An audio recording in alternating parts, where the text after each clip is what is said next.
చాలామంది శిరోవేదన, తలనొప్పితో బాధపడుతున్నారు. తలనొప్పి రావడానికి కారణాలేంటి? రాకుండా ఎలాంటి జాగ్రత్తలు తీసుకోవాలి? లక్షణాలు ఎలా ఉంటాయి? తర్వాత దీనికి గాను ఆయుర్వేదంలో ఎలాంటి వైద్య చికిత్సా పద్ధతులు ఉన్నాయి? ఈ విషయాలన్నింటినీ సవివరంగా, సహేతుకంగా ఈ ఛానల్ ద్వారా మనం తెలుసుకుందాం. తలనొప్పి రావడానికి కారణాలు, రాకుండా జాగ్రత్తలు ఫస్ట్ చూడాలి. ఏ జబ్బైనా రాకుండా ఉంటే చాలా మంచిది. కనుక ఇక్కడ కూడా రాకుండా ఉండడానికి తగిన జాగ్రత్తలు తీసుకోవాలి. వాతావరణ పరిస్థితులకి అనుగుణంగా మనం మసులుకోవాలి. వర్షంలో బయటకు వెళ్ళేటప్పుడు, ఎండలో బయటకు వెళ్ళేటప్పుడు, చలిలో బయటకు వెళ్ళేటప్పుడు తలని జాగ్రత్తగా కాపాడుకోవాల్సిన అవసరం ఉంటుంది. మరి రావడానికి గల కారణాలు అని చూసినట్లయితే, చిన్నప్పటి నుండి మనం తల నూనె వాడడం లేదు, సర్వత్రా విదితమే. ఆయిల్ వాడాలి అంటే అసలు ఏంటి, తలకు నూనె పెడతారా అని ఆశ్చర్యంగా అడుగుతున్నారు ఇప్పుడు ఈ రోజుల్లో. కానీ ఇంత పూర్వకాలంలో శిశువు జన్మించిన మరుక్షణం నుంచి రోజుకి 10 నుండి 20 మార్లు తలకి నూనె పెట్టేవాళ్ళు. ప్రతి 15-20 నిమిషాల వరకు రాత్రి పడుకునే వరకు తలకు నూనె పెట్టేవాళ్ళు.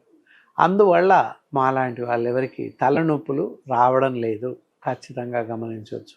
మరి ఇప్పుడు ఎందుకు వస్తున్నాయంటే అది ప్రధాన కారణం, తలకి నూనె పెట్టట్లేదు, తైల సంస్కారం లేదు అని చెప్పవచ్చు. అంతేకాకుండా ప్రతిరోజు హెడ్ బాత్ చేస్తూ ఉన్నారు. ప్రతిరోజు హెడ్ బాత్ చేయడం కూడా తలనొప్పికి కారణం అవుతుంది. ఇంకా ప్రధాన కారణం 100% కారణం ఏంటంటే మొబైల్స్, టీవీ చూడడం. పూర్తిగా మొబైల్స్ చూడడం, అర్ధరాత్రి వరకు మొబైల్ చూస్తూ కూర్చోవడం, లేదా టీవీ బాగా దగ్గర నుండి చూస్తూ కూర్చోవడం, ఇది ప్రధాన కారణం అవుతుంది తలనొప్పి రావడానికి. దానివల్ల తలనొప్పే కాకుండా మెమరీ పవర్, జ్ఞాపక శక్తి తగ్గిపోతుంది, కంటి చూపు తగ్గిపోతుంది, వినికిడి శక్తి తగ్గుతుంది, ప్లస్ తలనొప్పి వస్తుంది. ఇన్ని రకాల జబ్బులు రావడానికి అవకాశాలు ఎక్కువగా ఉన్నాయి. ఇది మొబైల్స్ వాడడం వల్ల, టీవీ దగ్గర నుండి చూడడం వల్ల ఇంత నష్టం ఉంది. కనుక రానున్న కాలంలో ఇప్పటికైనా చిన్న పిల్లలకి ఫోన్లు, టీవీలు అందుబాటులో ఉంచకండి. అత్యంత ప్రమాదకారిగా మారే అవకాశం ఉంటుంది. దాన్నే ఫోన్ ఫోబియా అంటాం. ఫోన్ కనబడకపోతే పిల్లలు పిచ్చెత్తినట్టుగా అయిపోతున్నారు ఇప్పుడు. కనుక పిల్లలకి అందుబాటులో ఫోన్స్ ఉంచకండి, టీవీలు చూడకండి. మీతో పాటు మీ పిల్లలు కనుక ఏ సీరియల్ చూస్తూ 10 వరకు మీరు కూర్చుంటే పిల్లలు కూడా 10 వరకు ఉంటారు. పిల్లల కోసం మీరు జాగ్రత్తలు పాటిస్తూ 9కి, 8:30, 9 లోపు క్లోజ్ చేయండి. అప్పుడు పిల్లలు మీతో పాటు పడుకుంటారు.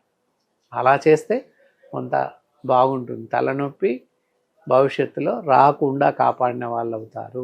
ఇతరత్ర చెప్పిన జబ్బులు ఏవి రాకుండా కాపాడిన వాళ్ళు అవుతారు. మరి పోషక విలువల లోపం కూడా ఇంకొక కారణం ఉంది. అదేంటి? ఈ రోజుల్లో పిల్లలకి మనం సరైనటువంటి పోషక విలువలు కలిగిన ఆహారాన్ని అందివ్వడం లేదు.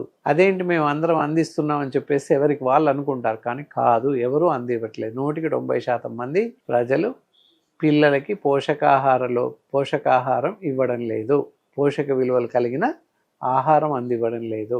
ఉదయం, సాయంత్రం 1 కప్పు పాలు తాగించాలి పిల్లలకి, అది లేదు. వాళ్ళు తాగమంటున్నారు, వాళ్ళు బతిలాడి ఇవ్వడం మన వల్ల అవ్వట్లేదు, ఆపేస్తున్నాం. అలాగే టిఫిన్స్ కూడా మనం ఏదో మార్నింగ్ బ్రేక్ఫాస్ట్, అల్పాహారం పెడుతూ ఉంటాం.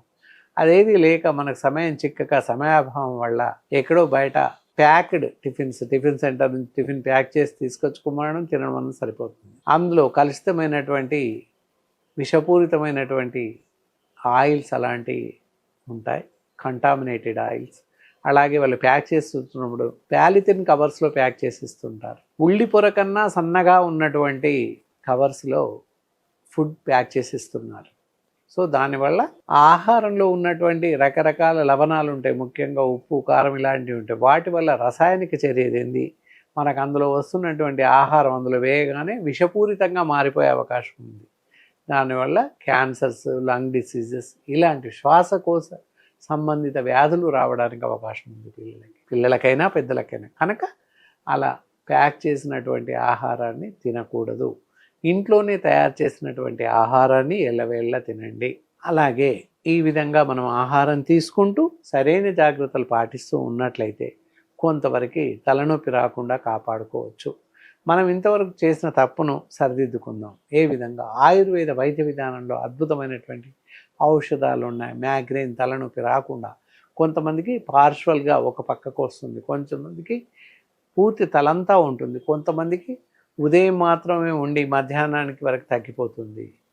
ఇలా ఈ విధంగా రకరకాలుగా ఉంటుంది. చాలా ఎక్కువగా ఉండి కళ్ళు కూడా తెరవలేని పరిస్థితుల్లో ఉంటుంది. కొందరికి వామిటింగ్ సెన్సేషన్స్ ఉంటాయి. ఇవన్నీ రకరకాల మైగ్రేషన్స్ ఉంటాయి. దానివల్ల అలా సంభవించినటువంటి మైగ్రేన్ తలనొప్పి తగ్గించుకోవడానికి ఇప్పటి నుండి మీరు కౌశిక్ హెయిర్ ఆయిల్ అని చెప్పేసి ఉంటుంది. ఈ తలనూనె రోజు ఉదయం తలకు పెడుతూ ఉండండి. తల స్నానం వారంకి ఒకరోజు మాత్రమే చేయండి. హెడ్ బాత్ కోసం ఎలాంటి షాంపూస్ వాడకండి, ఇంక్లూడింగ్ విత్ హెర్బల్ షాంపూస్ కూడా వాడకూడదు. మైల్డ్ బాత్ సోప్ పెట్టండి, లేదా సీకాకాయ పౌడర్, కుకుడుగా పౌడర్ దొరుకుతుంది, వాటితోని హెడ్ బాత్ చేసుకోండి. అలా చేసినట్లయితే మీకు వస్తున్నటువంటి తలనొప్పి తగ్గిపోయే అవకాశం ఉంటుంది. దాంతోపాటుగా ఇక్కడ మేధోరిడ్ క్యాప్సిల్స్ ఉంటాయి. ఈ ఆయిల్ తలకు పెట్టుకుంటూ ఇంటర్నల్గా ఈ మేధోరిడ్ క్యాప్సిల్స్ రోజు ఉదయం సాయంత్రం వేస్తూ ఉన్నట్లయితే తలనొప్పి తగ్గిపోతుంది. ఈ ఆయిల్ వల్ల ఏంటంటే ఇందాక చెప్పినట్లు జ్ఞాపక శక్తి పెరుగుతుంది, తలనొప్పి తగ్గుతుంది, అలాగే హైపర్ టెన్షన్స్ తగ్గుతాయి, అంటే బీపీ రాదు లైఫ్లో. ఈ విధంగా చాలా అద్భుతంగా ఈ కౌశిక్ హెయిర్ ఆయిల్ పనిచేస్తూ ఉంటుంది. ఎవరైనా ఇలాంటి తలనొప్పితో బాధపడుతున్నట్లయితే, ఇలాంటి లక్షణాలు ఉన్నట్లయితే, ఎలాంటి తలనొప్పి అయినా తప్పనిసరిగా తగ్గిపోయే అవకాశం ఉంటుంది. ఎవరికైనా ఈ మెడిసిన్స్ అవసరం ఉన్నట్లయితే స్క్రీన్ పైన మా నంబర్ స్క్రోల్ అవుతూ ఉంటుంది. మీరు మాతో నేరుగా మాట్లాడి అవసరం ఉన్నవారు చెప్పినట్లయితే తప్పనిసరిగా మీ ఇంటికి పోస్ట్లో పంపించే అవకాశం ఉంటుంది. ఇక సెలవు, ఉంటాను. మళ్ళీ మరో కార్యక్రమం ద్వారా మీ ముందుంటాను.